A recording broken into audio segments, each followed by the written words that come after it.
Welcome to Highly Questionable. You've got Dominique Foxworth insistent on making sure he gets his helmets in because it gives him football credibility on a football Monday. Well, Monty's got no helmets. Dominique's got two helmets. Let's get started. What do you use for credibility, Dan? My giant head, the shape of a helmet.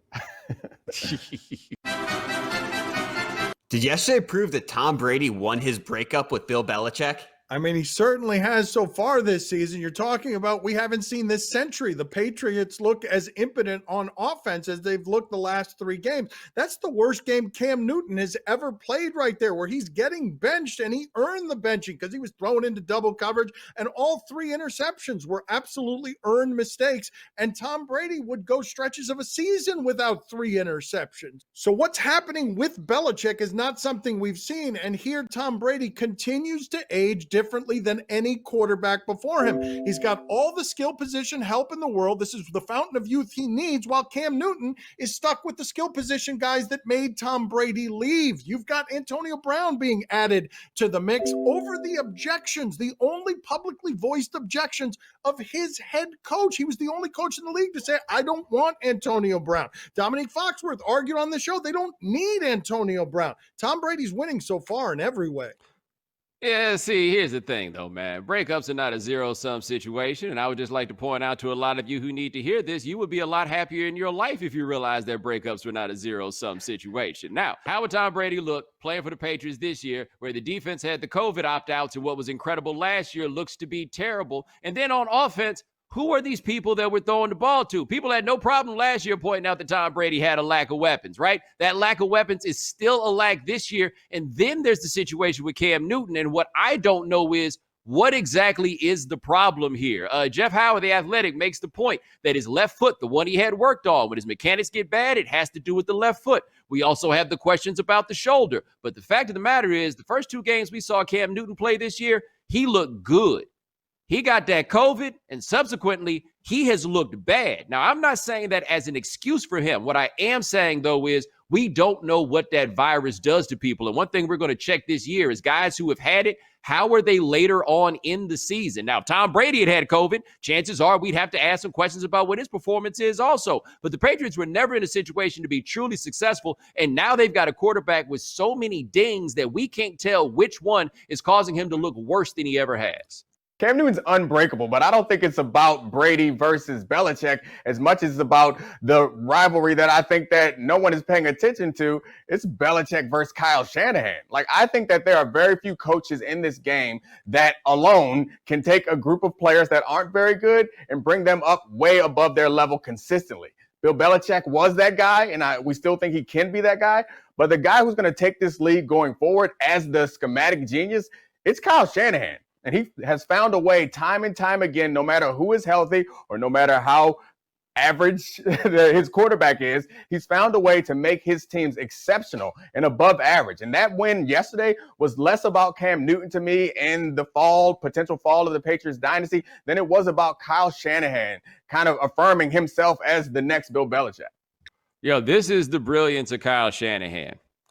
Jimmy Garoppolo was 20 for 25 in this game. And there's no way that you could have walked away from that thinking anything other than that dude stinks. Like they're like what they pulled off last year is with a quarterback who stinks. He is just not good. Now, Shanahan's belief in his own genius might be what ultimately does him in because he's getting these low ceiling quarterbacks. But that dude is not good, and they won that game 33-6. Think about the quarterbacks that he passed up on in order to go get Jimmy Garoppolo. He could have had the super high ceiling guys, but I think he thinks his scheme can get it done, and his scheme can do amazing things, but ain't nobody winning on scheme only at this level. I do believe we need to go in the Wayback Machine here to shame Dominique Foxworth. Listen to this prediction that he made on Get Up regarding Cam Newton, who's got 2 touchdowns and 7 interceptions this season. Cam Newton will win the MVP. The MVP award is always about narrative. Obviously, statistics help, But the narrative of Cam Newton coming back and going to that team and prevailing, having success in an offense that Tom Brady couldn't succeed in last year without any other major additions, they've added Cam Newton. He's going to be special. They're going to win the division, a division that a lot of people think that they can't win, but they've owned it for the last 2 decades plus. So I think Cam Newton is on track to potentially win the MVP. So that's my bold prediction for the season. Oh my God. Hey, he hit that hedge at the end, though. Right. Like once he got to the end, he was like, "Oh man, they tried to let me score the touchdown." It was aggressive, potentially. I'm glad you heard that, Bo. Did Kyler Murray prove last night that he's on Russell Wilson's level?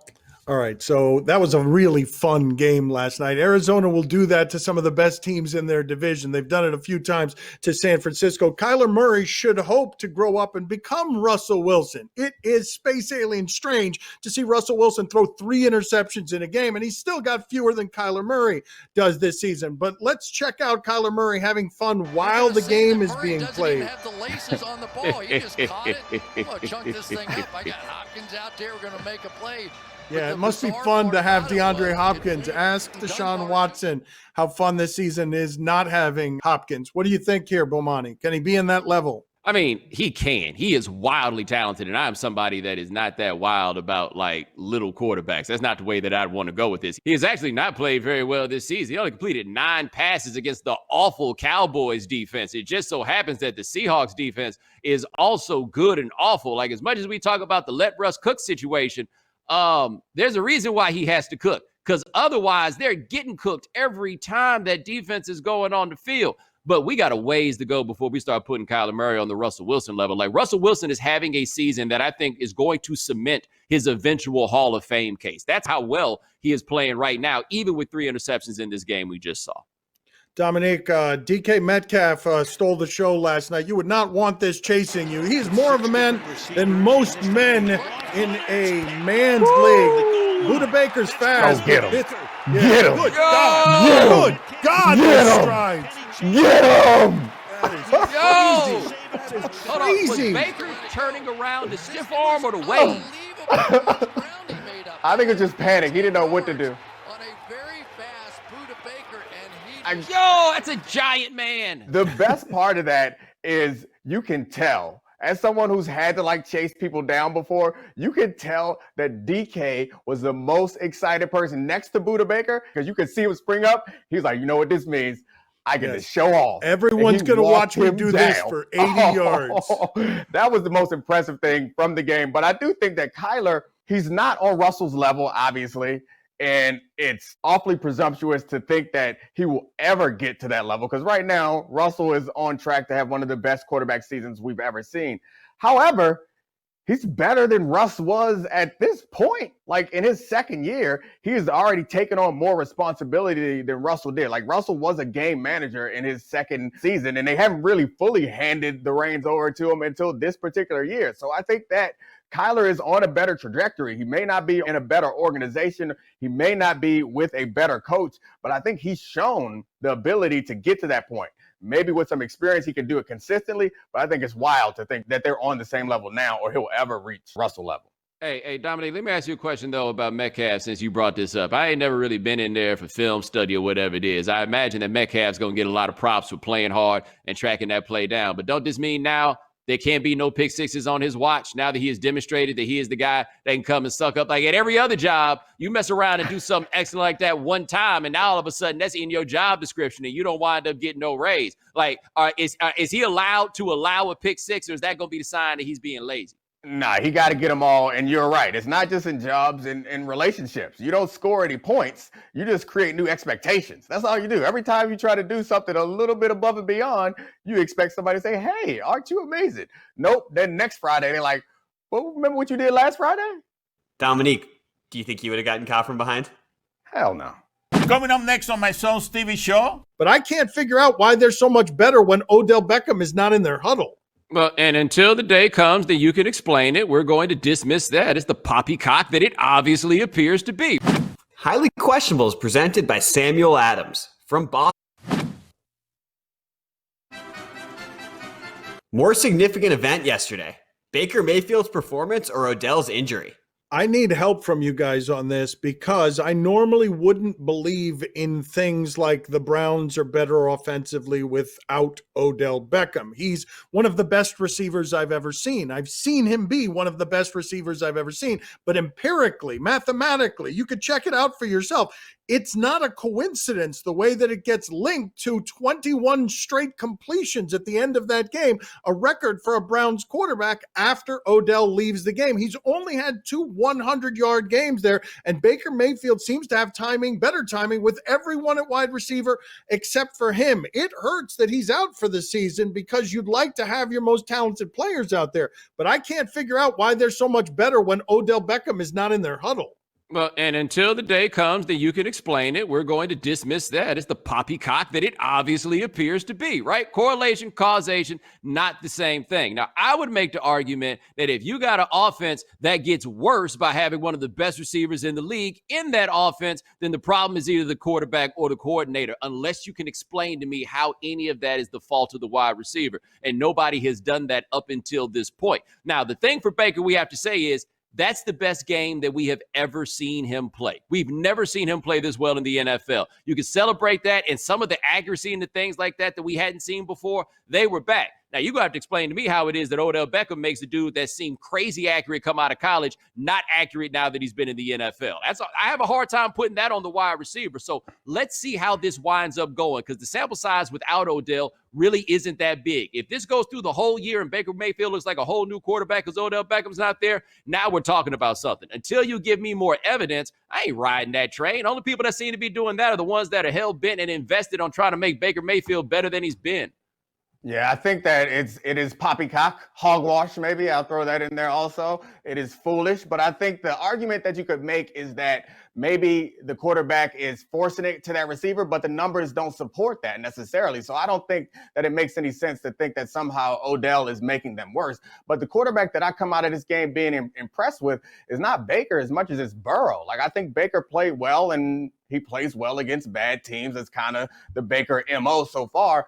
But Joe Burrow has been exceptional in an awful situation. And Baker, as a comparison, is a good one because they dropped Baker into pretty close to the most perfect situation you can ask for. An awesome defense, a strong O-line, and a lot of playmakers, and he's been up and down at best.